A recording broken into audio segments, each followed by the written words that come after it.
Today we're going to talk about a perennial fan favorite, related rates problems. The idea behind related rates problems are instances where there's more than one measurement changing at the same time, but they're changing in some way that are related to each other. So we'll take a look at this example and it'll make a little bit more sense. On the left-hand side here, there aren't exactly steps to solving these problems, but there are keys to success, things you can do to make it more likely that you get the right answer. The first one is to draw a diagram. So as we read this, we'll draw a picture. A 12-foot ladder leans against a vertical wall. Here's a ladder. It's 12 feet long. It's leaning on a wall. I don't know how long the wall is. They don't tell me. How high the wall is. They don't tell me. You'll see why they don't tell me in just a second. The lower end of the ladder is slipping away from the wall, so it's slipping this way at a rate of 2 feet per second. Now, this is why they can't tell me how high up the wall the ladder reached, because as the ladder slips away from the wall, of course, this is going to be slipping down also. So I can't really give a solid measurement for how high up the wall that ladder goes, but I can give it a name. It's a variable. It's something that will change. I'm going to call it y only because it happens to be going up. The other measurement that's changing in this case is the distance between the wall and the foot of the ladder. That's also changing. I'm going to give that a name also so we can talk about it. I'll call it x. What they told us in this problem, and so I'm going to move on to step 2 here, is write down everything that you know. The only piece of information they told us, really, other than the length of the ladder is 12 feet, is that the bottom of the ladder is moving at 2 feet per second. So I need to give that measurement a name. That 2 feet per second is the rate at which the distance between the wall and the bottom of the ladder is growing every second as the ladder slips. So it's the rate at which that length x is changing. It's dx dt. And this idea of dt, we've seen it earlier in the year. It's going to happen a lot with related rates because a lot of related rates are about things changing as time goes on. So dx dt is going to be 2. It is also really helpful to state what you're looking for. So I'm going to have to read the question here for that.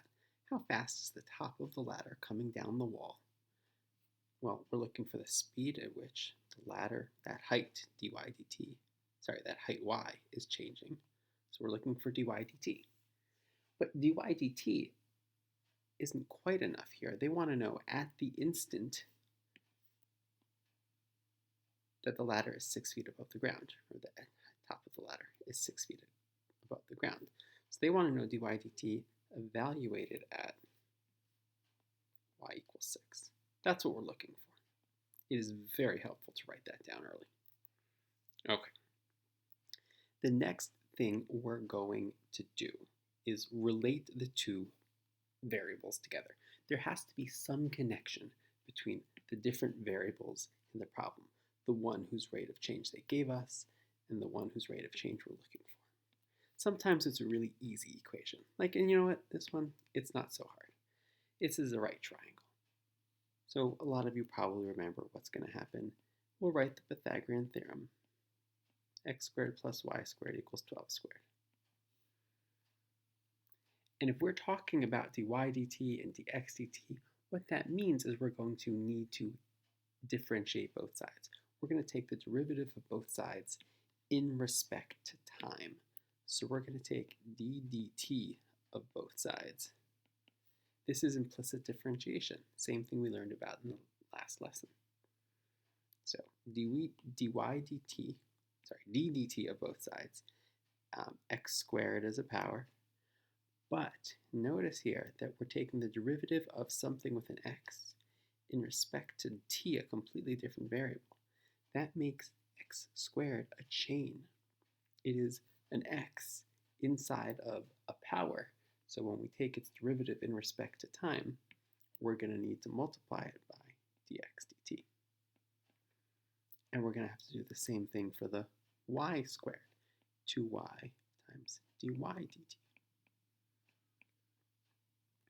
And the derivative of 12 squared is, well, 0, because 12 squared is a constant.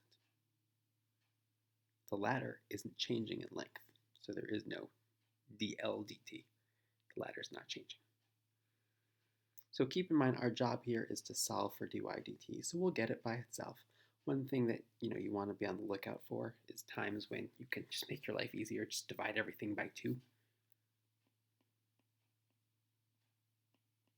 So x dx dt plus y dy dt equals 0. Because it's an equation, I can divide both sides by 2, cancel out that common factor. And so y dy dt is equal to negative x dx dt. I just subtracted it to move it to the other side. And then I'll get dy dt by itself by dividing both sides by y. So dy dt is equal to negative x over y times dx dt. But we're not quite done, because we can do a little substitution here. I'm not going to substitute anything in for x and y, because those are variables. Those are constantly changing. But dx dt is not changing. Dx dt is a constant that they told us. So I can plug in the 2 that they told us.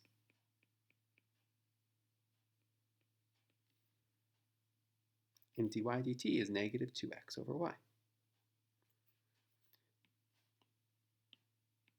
Of course, what they asked for is dy dt evaluated at y equals 6. So that's going to be equal to negative x times 2 over 6. So all I need to do is figure out what that x is. Well, that's not so bad. When y equals 6, I pulled us back over to that right triangle so we can see this easily. We've got x squared plus 6 squared equals 12 squared. So x squared plus 36 equals 144. X squared is 108. And so x is the square root of 108, which you may or may not be able to do that quickly in your head. If not, it's fine if it takes a minute to do it on paper, but it will work out to 6 times the square root of 3. We can substitute that in for x. Remember, we can only substitute this in for x because we are saying that we're finding dy dt at the moment when y equals 6. And at the moment when y equals 6, x happens to equal 6 root 3. And so we can plug it in. We can cancel that out a little bit. So dy dt evaluated at y equals 6, which also happens to be when x is equal to 6 root 3, is equal to, the 6's cancel, and we have negative 2 root 3. And that answers the question for part A. Part B will answer also. I'm just going to erase all this because you can always rewind if you want to see it again. Actually, yeah, I'll erase everything and start over.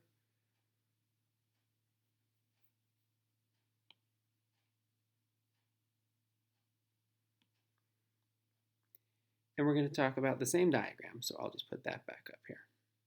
It's still 12 feet. But I'm not going to label the x and y quite yet. Well, actually, we can still do the x because they still gave us that this is still changing at 2 feet per second. So that's still true.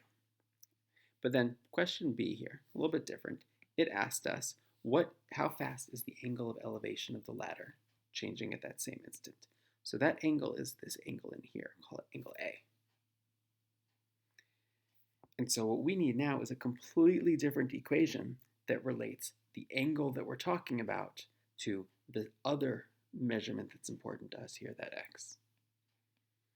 Well, again, this is a right triangle, so we can use the rules of right triangle to say that the cosine of angle A is equal to the adjacent leg divided by the hypotenuse. And so we have the equation. We can then differentiate in respect to t.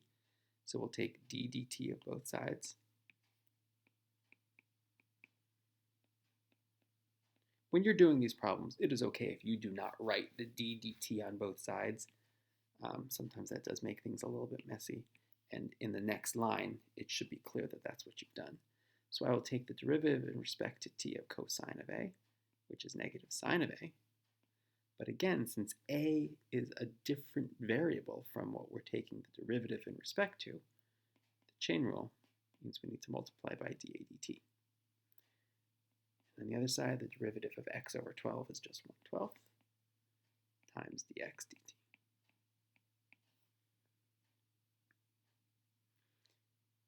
And so dA dt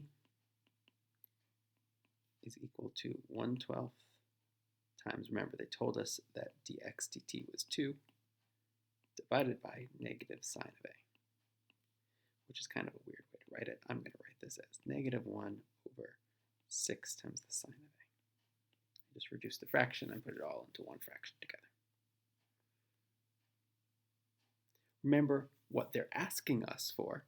How fast is the angle of elevation at that same instant? That's still talking about when y is equal to 6. Sorry, they're asking for dA dt evaluated when y is equal to 6, which remember means that x is equal to 6 root 3. We already figured that out. So I'll switch colors to show that I'm doing some substitution now. So dA dt evaluated when x equals 6 root 3 and y equals 6 is equal to negative 1 over sine of angle A. I don't have angle A yet. I do know that this is equal to 6.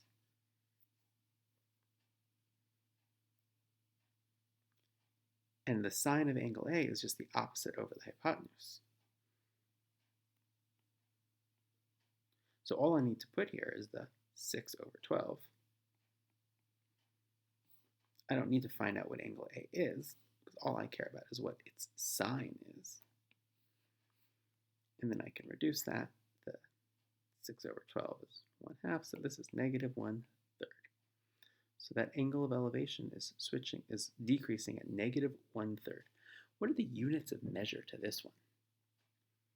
Well, remember, we're talking about the way the angle is changing. The angle is getting smaller. And we're measuring the angle in radians. So dA dt evaluated at x equals 6 root 3 and y equals 6. If you would have put only one of them, that would be okay also. Is negative 1/3 radians per second.